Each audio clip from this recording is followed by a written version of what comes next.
Shalom mes amis, je reçois comme tout le monde beaucoup de cours et de vidéos sur WhatsApp, Internet, et je vois quelque chose de vraiment très très fort, comme quoi la parole du Rabbi, elle est vraiment clairvoyante et elle nous amène vraiment à la Géoula. Dans toutes les choses qu'on reçoit, c'est attention, Akadosh Baruch Hu, il est fâché, il faut faire tchouva, il faut se rassembler pour prier, alors que le message du Rabbi est totalement différent. Le Rabbi, il y a plus de 28 ans, nous a dit que le monde est prêt et que Mashiach, il est déjà dans le monde et que tout le travail de décantation du monde est terminé, que les fautes, elles ont été réparées. Alors comment on peut dire que les fautes, elles ont été réparées alors qu'on voit encore des juifs qui ne se comportent pas al Shulchan Arour?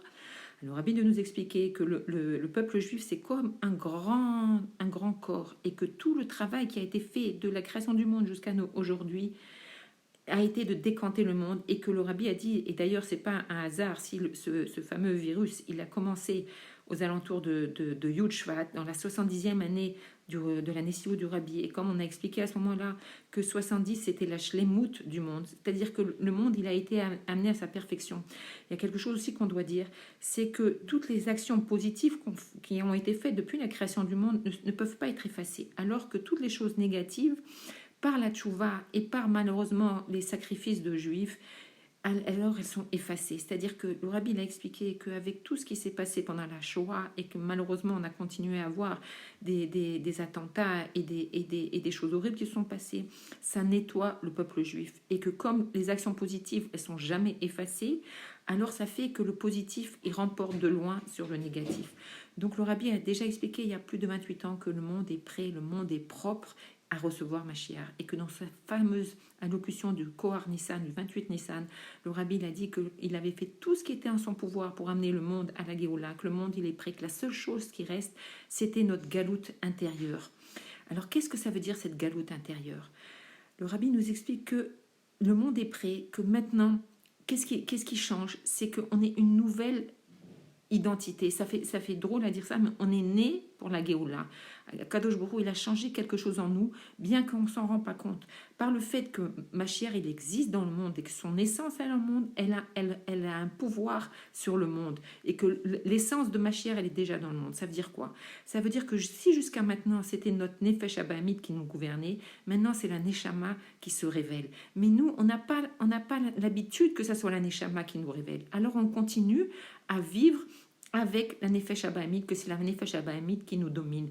Et ce que le Rabbi nous a demandé déjà depuis plus de 28 ans, c'est de changer nos habitudes, de changer notre habitude, de recevoir la parole divine, de vivre Elokut. Et qu'est-ce qu'on voit justement? Que tout notre travail, c'est le dévoiler, de savoir que tout est Dieu. Et là, il y a une grande différence. Quand on écoute tous ces cours qui sont envoyés sur les ondes, c'est attention, faites chouva. Et quand cette chouva-là, elle nous amène à quoi? À nous regarder, à nous recentraliser sur nous-mêmes. Alors que tout le travail que le Rabbi nous demande, c'est justement de diminuer notre ego. Et c'est quelque chose de simple. On peut très bien comprendre que si on est occupé à s'occuper que de nous, alors on ne peut pas voir le travail gigantesque, on ne peut pas s'élever au-dessus du monde pour voir le travail qui nous est demandé. Alors que si on suit l'enseignement du Rabbi, qui nous dit que même si on a encore des vêtements sales, c'est-à-dire des fautes sur nous, il faut pas en tenir compte. Comme on a vu dans la paracha Kitissa, que nos fautes, elles sont provoquées. C'est Hachem, si on peut dire, bien entendu, il faut se référer au texte de la paracha Kitissa, mais c'est Hachem qui entre guillemets, provoque les fautes. Donc le juif, il n'a rien à faire avec la faute. Il est un avec Akadosh Baruch Hu. Donc quand on se renforce dans cette idée-là, que Akadosh Baruch Hu, il est en moi, il n'y a plus la place de la faute. J'ai plus le temps, j'ai pas le besoin de faire tchouva parce que le travail qui m'est demandé, c'est justement dévoiler Dieu qui est en moi. Et quand je vais dévoiler Dieu qui est en moi, automatiquement autour de moi, ça va se dévoiler et je vais plus penser à faire des fautes. Et c'est ça la grande chose, c'est que et c'est pas pour rien qu'aussi que cette semaine on va lire Vayakel et Picoudé. Vayakel aussi, c'est aussi l'ensemble du peuple juif, le travail d'être ensemble. Ça veut dire quoi? C'est encore tout le travail qui est ensemble depuis la création du monde. On a fait un travail extraordinaire. On n'a pas assez souffert, il n'y a pas eu assez de catastrophes dans le monde pour encore se rajouter sur chaque juif. Attention, faites chouva, attention, c'est pas bien. Bien entendu qu'on a encore des vêtements sales, mais c'est pas de ça qu'il s'agit maintenant. Maintenant, c'est de faire le travail que le Rabbi nous demande, de révéler Dieu. Alors, on verra dans d'autres audios comment faire ce travail-là. Mais la première chose que je voulais vraiment insister, c'est arrêtons de nous culpabiliser, parce que ça enlève la joie, et que justement tout le travail qui nous est demandé maintenant, c'est la joie. Parce que quand il y a la joie, il y a Kadosh Borou. Quand on est sûr que tout vient d'Akadosh Borou, alors on est joyeux et on n'a pas de quoi s'en faire. On sait que tout ce qui va nous arriver, c'est pour arriver au but ultime, la Géoula. Alors arrêtons de nous culpabiliser. Bien sûr qu'il faut arriver à se nettoyer, mais c'est pas en se culpabilisant, c'est en justement en rajoutant de la lumière, en rajoutant de la joie. Alors on n'aura même plus le temps de penser aux fautes.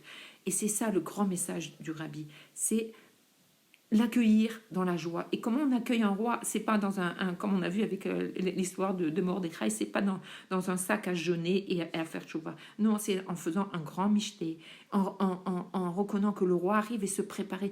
Quand le roi va arriver, et pourquoi le rabbi il demande que chacun il fasse aussi cette tchouva personnelle, mais d'une manière légère, parce qu'on va pas accueillir le roi avec des habits sales.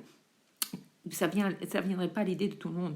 Et c'est pour ça que c'est ce travail, le temps qui nous est donné maintenant, c'est pour vite se préparer, pour vite mettre des vêtements propres pour accueillir Mashiach. Des vêtements, on pense bien dans les vêtements, bien sûr, que c'est pensée, parole, action. C'est-à-dire travailler toute notre intériorité, vider tout notre ego et savoir que tout ce qui nous remplit, c'est notre neshama.